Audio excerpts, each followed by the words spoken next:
Ìparí ọdún 2019 ni àjàkálẹ̀ àrùn coronavirus bẹ́ sílẹ̀ lórílẹ̀-èdè China tó sì balẹ̀ gùdẹ̀ sí orílẹ̀-èdè Nàìjíríà lóṣù kẹta ọdún 2020. Láti lè dẹ́kun ìtànkálẹ̀ àjàkálẹ̀ àrùn yìí ni ìjọba ṣe pàṣẹ kónílégbélé tí wọ́n sì tún pàṣẹ pé kí wọ́n ti gbogbo ilé ẹ̀kọ́, ilé ìjọsìn, ilé ìgbafẹ́ àti àwọn ọjà ńláńlá pa.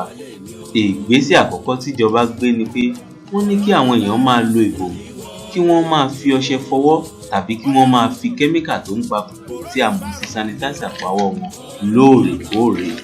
Èyí ló mú kí ilé ẹ̀kọ́ gbogbonìṣe Ìlaró lábẹ́ olùdarí dókítà ayàwòrán ilé Olúṣẹ́gun Àlùkò àti àwọn òṣìṣẹ́ wọn ṣe pawọ́pọ̀ láti ṣe àwọn ẹ̀rọ tí wọ́n fi ń fọwọ́ àti èyí tí wọ́n fi ń pa kòkòrò tó bá wà lára, pẹ̀lú èyí tó máa ń ran aláìsàn tí kò bá lè mí dáadáa lọ́wọ́ láti lè mí. ìròyìn ò dákojúbà, ẹ jẹ́ ká lọ sílé ẹ̀kọ́ gbogbonìṣe Ìlaró ká lọ wo nǹkan tí wọ́n ṣe níbẹ̀. Tí wọ́n dúró yìí ni wọ́n wà ní ìdí àwọn ẹ̀rọ tí ilé ẹ̀kọ́ gbogbonìṣe Ìlaró tí wọ́n ṣe láti lè dúró ti àmì COVID-19 tó wà lọ́wọ́. Olóyìnbó tó ní mechanical ventilator ó jẹ́ ẹ̀rọ tó ń ran aláìsàn tí mímí ẹ̀ nira láti fi lè ràn án lọ́wọ́ láti mí. A dẹ̀ tún nílò láti fi yé wa wípé kì í ṣe àwọn tí wọ́n ní àìsàn kòrónà yìí nìkan ni wọ́n lè ní ẹ̀rọ yìí wúlò fún, ṣùgbọ́n gbogbo àwọn tí mímí wọn bá nira, bóyá àwọn míì tí wọ́n ní ikọ́ gbọ̀fúngbọ̀fún tàbí àwọn míì tí wọ́n ní ikọ́ fèé bó ṣe lè rí, gbogbo nǹkan tó lè jẹ́ kí mímí nira ni a lè lo ẹ̀rọ yìí fún. Tí atẹ́gùn bá dẹ̀ ti ń jáde láti inú ẹ̀rọ yìí, ó ní àwọn okùn tó ń gbà láti wọnú aláìsàn. Kódà tí àìsàn kòrónà bá kúrò nílẹ̀, ẹ̀rọ yìí yóò kúta. Ẹ̀rọ yóò lè kúta nítorí pé àìmọye àìsàn ni a lè jàǹfààní ẹ̀rọ yìí láti gbogbo nǹkan tó bá ní ṣe pẹ̀lú mímí tó nira, ikọ́ tó nira tó lè jẹ́ àǹfààní ẹ̀. Àti ẹ̀wá rí àwọn ọmọ tó ẹgbẹ́ lẹ́yìn ìgbà tó bá ṣe iṣẹ́ abẹ fún ènìyàn, wọ́n máa ń lo ẹ̀rọ yìí láti lè mọ ẹni lọ́wọ́ láti lè mọ ẹni. Ilé ìjẹ́ gẹ́gẹ́ bí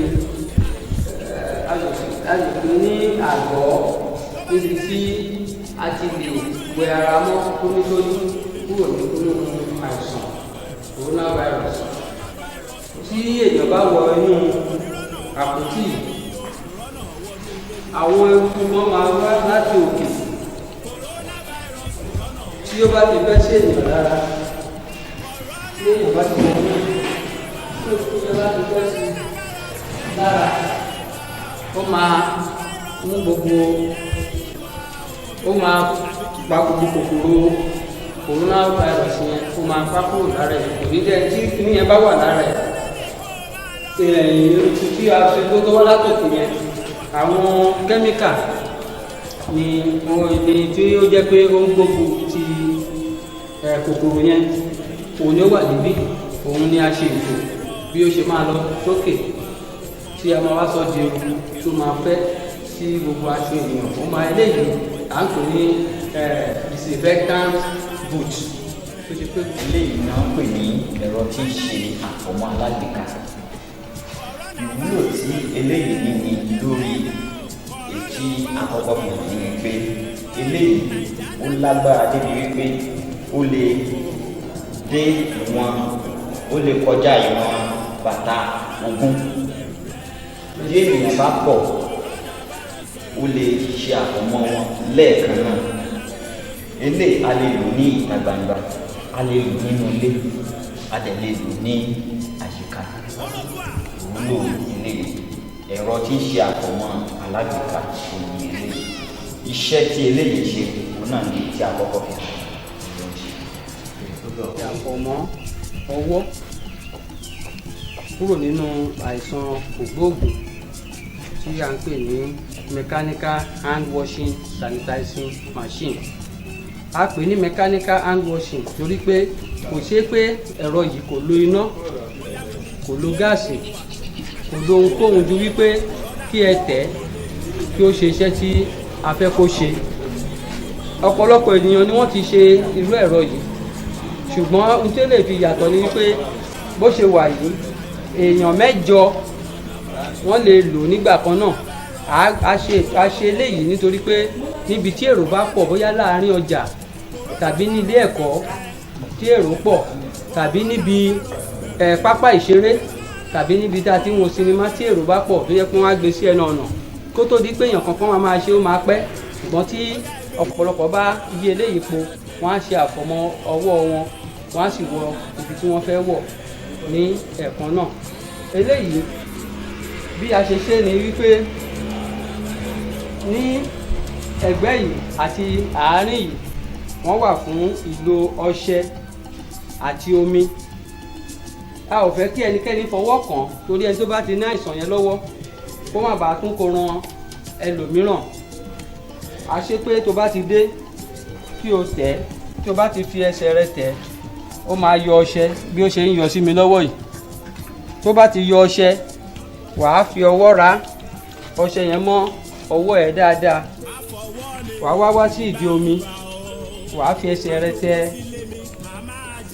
fún ti omi náà á jáde láì ṣe wípé o fọwọ́ kan orí ẹ̀rọ yìí tàbí fọwọ́ kan orí ọṣẹ. Wàá fọwọ́ yìí mọ́ fún ìṣẹ́jú àáyá 20 gẹ́gẹ́ bí ètò elétò ìlera àgbáyé bí wọ́n ṣe là á kalẹ̀ wípé ní ìṣẹ́jú àáyá 20 seconds tí èèyàn bá ti fọwọ́ ẹ̀ ó ti mọ́ kúrò nínú àìsàn yìí. Iṣẹ́ tí eléyìí ń ṣe nìyẹn. Ọ̀nà méjì ní gẹ́gẹ́ bí mo ṣe sọ, tí omi nìyẹn. Ṣùgbọ́n tí a bá tún fẹ́ lọ, wọ́n ń pè nǹkan kan ní hand sanitizer, èyí tí wọ́n máa ń gbé káàkiri, tí wọ́n ń gbé sí ẹnu ọ̀nà ibiṣẹ́ àti ọ́fíìsì tí wọ́n máa tẹ̀ sí àwọn èèyàn lọ́wọ́. Eléyìí ẹ̀rọ yìí náà máa ń fún wa ní ìyẹn. Hand sanitizer yẹn ló wà ní inú eléyìí. Tí a bá ti tẹ̀, ẹni tó bá ti lo omi kò nílò àti tún lo hand sanitizer mọ́. Ó yá kéèyàn lo eléyìí tàbí kó lo eléyìí. Ẹni tó bá fẹ́ lo eléyìí, nǹkan tó máa ṣe náà ni pé á fi ẹsẹ̀ tẹ ibí yìí, tẹ̀ eléyìí á jáde. Èyí tí wọ́n fi ń tẹ̀ sí wa lọ́wọ́ ní ibi iṣẹ́ tàbí lẹ́nu ọ̀nà ibi tá a bá fẹ́ wọ̀, ẹsẹ̀ lásán la máa fi tẹ eléyìí. À kàn fi pa ọwọ́, a bá ti fi pa ọwọ́ ó ti tán, a máa lọ. Kò nílò pé èèyàn tó ń fọ ọwọ́. Eléyìí ni hand sanitizing machine. A pè ní multiple outlet torí pé ọ̀pọ̀lọpọ̀ ènìyàn ni wọ́n lè rọgbà yíká, la fi pè ní multiple outlet, and it's mechanical. Kò lo gáàsì, kò lo ná, kò lo sólà, kò lo nǹkan kan ju wípé kò dé díẹ̀, kò tẹ̀, kò kúrò níbẹ̀. Kò síbi tí a ò ti lè lo ẹ̀rọ yìí.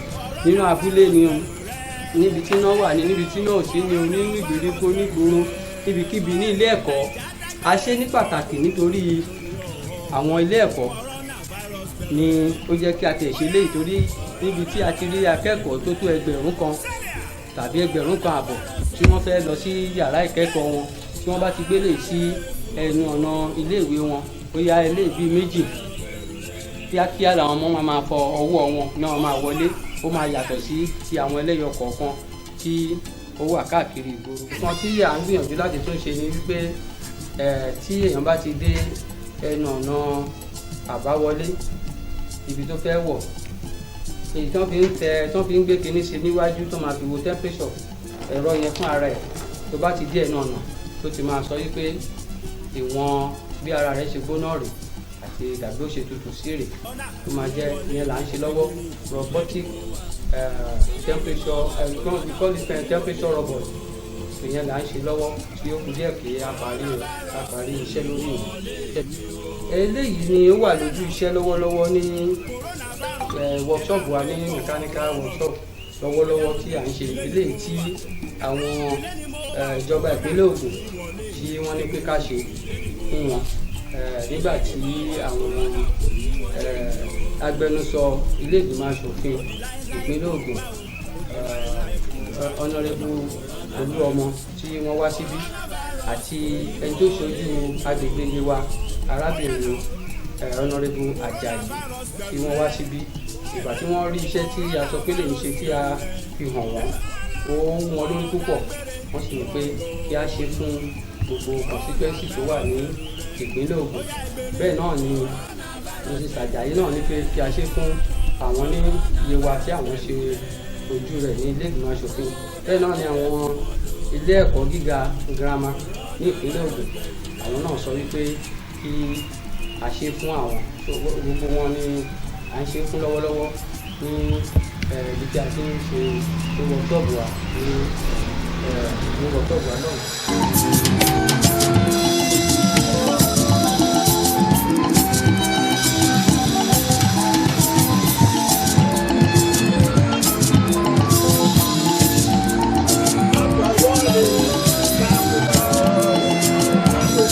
Má fọwọ́ mi nígbàkúgbà o, máa jókòó sílé mi, màá máa jẹ̀fọ́. Èrè kí ló lè jẹ́ fún wọn? Gbà tó bá fa ìgbọràn kájà kálẹ̀ àrùn wọ̀lú. Coronavirus èyí ṣòro tó dà o, rárá. COVID-19 ẹ máa ń ṣòro tó dà o, rárá. Máa fọwọ́ mi o, máa fọwọ́ mi nígbàkúgbà. Pẹ̀lú ọṣẹ àtòmí tó mọ́, àtẹ̀lé sílé mi màmá gbàdúrà. Èrè kí ló lè jẹ́ fún wọn? Gbà tó bá fa ìgbọràn kájà kálẹ̀ àrùn wọ̀lú. Coronavirus ẹ máa ń ṣòro tó dà o, rárá. Tó bá rí bẹ́ẹ̀, kò ní wọnú ilé mi o, kò ní wọnú ilé mi o.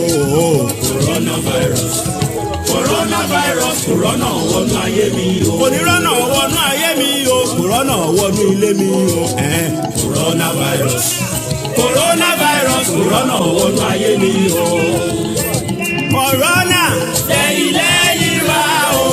Coronavirus lẹ́yìn wa o. Coronavirus o lẹ́yìn wa o. COVID-19 àbí kí ló ń jẹ́? Lẹ́yìn wa o. Gbogbo ọmọ Nàìjíríà là ń sọ wípé lẹ́yìn wa o. Ìkórè ní kó máa lọ. Gẹ́gẹ́ bí alukoro ilé ẹ̀kọ́ gbogbo nìṣe ìlárọ̀sà, àwọn nǹkan tẹ́ fi ṣe yìí ipa wo ló ti ní lórí ilé ẹ̀kọ́? Ipa tó ní lórí ilé ẹ̀kọ́ wa ó ti pọ̀. Àkọ́kọ́ ó ti sọ wá di ìlú mọ̀ọ́ká. Nígbà tí a kọ́kọ́ ṣe kínní oríṣiríṣi àwọn ènìyàn wọn wá. Standard Organization of Nigeria ti wá yẹ̀ wò. Gẹ́gẹ́ bá ń ṣe sọ lẹ́ẹ̀kan, adarí ilé ìgbìmọ̀ aṣòfin ní ilé Ògùn ìdáwòlú wọn ti wá àti ìyá àti Àjàyí tí wọ́n ń ṣe ju ìdè wa àti ẹnìkan náà tún tẹ̀lé wọn tó ń ṣojú bóyá Abẹ́òkúta náà Adéjòkè wọn ni wọ́n ti wá bí so ó ti gbé wa sórí afẹ́fẹ́ wọ́n ti mọ̀ wá pé bàbá ìlànà ṣe bàbá ìlànà. Wọ́n sọ lẹ́ẹ̀kan pé wọ́n béèrè fún ṣé wọ́n bá wọn tó béèrè fún yẹn nìkan ni àbí àwọn míì tún lè béèrè fún?